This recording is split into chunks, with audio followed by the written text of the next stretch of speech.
Hello. Hello. Chandu Chavan. हां आपण sir.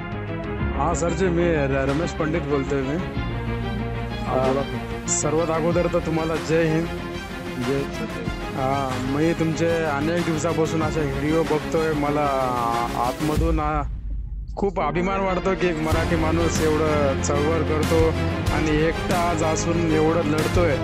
आणि एकट्यासाठी नाही लढत, 15 लाख सैनिकांसाठी एक मराठी सैनिक लढतोय. मला याचा खूप मोठा अभिमान आहे. ॲक्च्युली मी एक मिडल क्लास घरामधूनच आहे, पण मला अभिमान आहे की तुम्ही जे संघर्ष करताय, तुमच्या संघर्षाला मी सल्यूट करण्यासाठी ॲक्च्युली मी फोन केला आहे. मी काय एवढा मोठा व्यक्ती आहे ना, मी एक सिक्युरिटीचं काम करतो. सर मी बी एक शिपाई आहे. मी एक माझं कर्तव्य करतोय. 15 लाखाच्या जवानाचा विषय नाही आहे.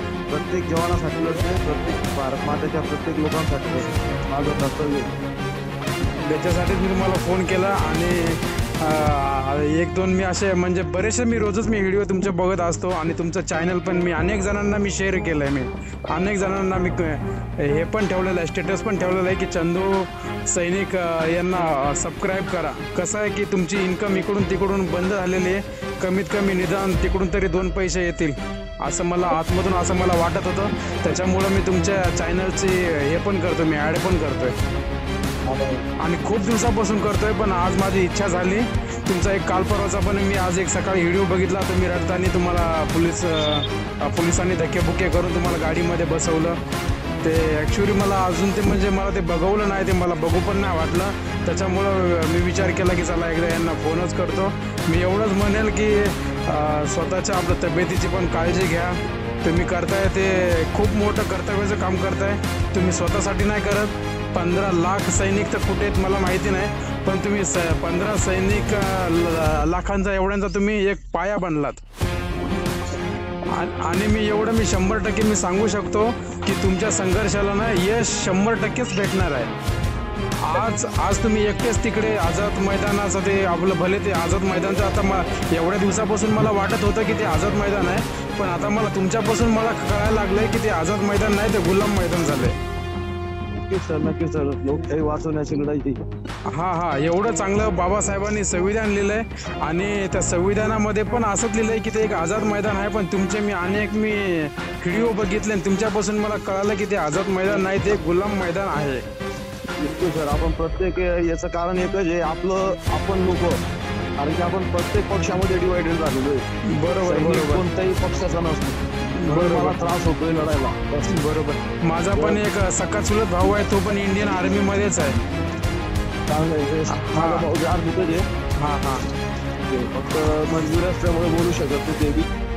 नाही आपलं बरोबर. पण मी असे एक इकडच्या तिकडचे टपोरी लोकांचे व्हिडिओ बघतो मी, जे सोन्याची चेन गळ्यामध्ये घालतात आणि कधी भगवा कधी निळा असं रुमाल वगैरे घालून फिरतात.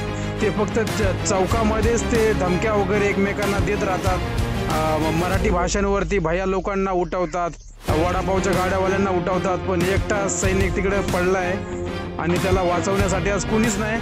पण मी आज भले तुम्ही तिथे एकटे आहेत आणि मी काम करतो, पण मी चंदू नाव पण मी जर यूट्यूबमध्ये टाकलं ना तर असे हजारो तर नाही, पण असे बरेचसे व्हिडिओ समोर येतात आणि तुमच्यासाठी आवाज खूप जण उठवत आहेत. उठवत आहेत, पण ते थोडं मीडिया दाबवते, सरकार दाबते. कारण की त्यांच्याजवळ आकडा सांगायला उठत नाही. कारण की तुम्हीच आता एक मला आकडा सांगितला की एक लाख रुपये असे जर आपलं किती केले तर किती करोडो किती अरबडो रुपये म्हणजे सरकारांनी लोकांना हे केलेत. शोषण तर झालं तो वेगळंच आहे, पण पैसा सुद्धा खाऊ. आता 15 लाख सैनिक म्हणजे काय खाऊ नाही. 15 लाख म्हणजे खाऊ नाही. आपण घरामध्ये याच्यामुळेच बोललेली की त्यांचा कसं बदनामी होईल, गावात असतील. पहिलं शोषण ऑलरेडी खूप झालं त्यांचं. बोलले लोक ऐकत नाही त्यांचं, असं वेगळाही जातो ना लोकांचा. नाही. पण तुम्ही हे संघर्ष करत राहा. तुमच्या संघर्षाला म्हणजे यश आहे पुढे. कारण की बघा, बाबासाहेबांना ज्या वेळेस ना शाळेच्या बाहेर बसवायचे ना, तर बाबासाहेबांना ना त्यावेळेस ना त्यांना उद्याचा सूर्य दिसत होता आज. तर मला तुमच्यामध्ये ना मला उद्याचं यश मला माझ्या डोळ्यासमोर दिसतंय. हां, आज मी म्हणजे एवढं बघतोय की तुमच्या आपलं पुढे ना तुमचे आपलं हार नाही याच्यामध्ये.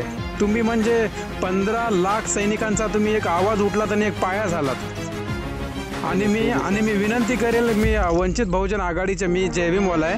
तर बरेचसे असे म्हणजे तर बरेचसे आपले कार्यकर्ते माझ्या ओळखीचे आहेत. मी त्यांना एवढंच सांगेल की साहेबांपर्यंत आपलं यांचा संदेश द्या. आणि साहेबांनी जर आवाज जर उठवला तर तुम्हाला तर म्हणजे यश तर भेटेलच. पण मी काय छोट्या मोठ्या कामाला आहे, तर तिथपर्यंत जरा आवाज साहेबांपर्यंत आवाज जायला जरा टाईम लागेल. पण प्रकाश आंबेडकर मला वाटतं की तुमच्या बाजूनं उभं टाकतील.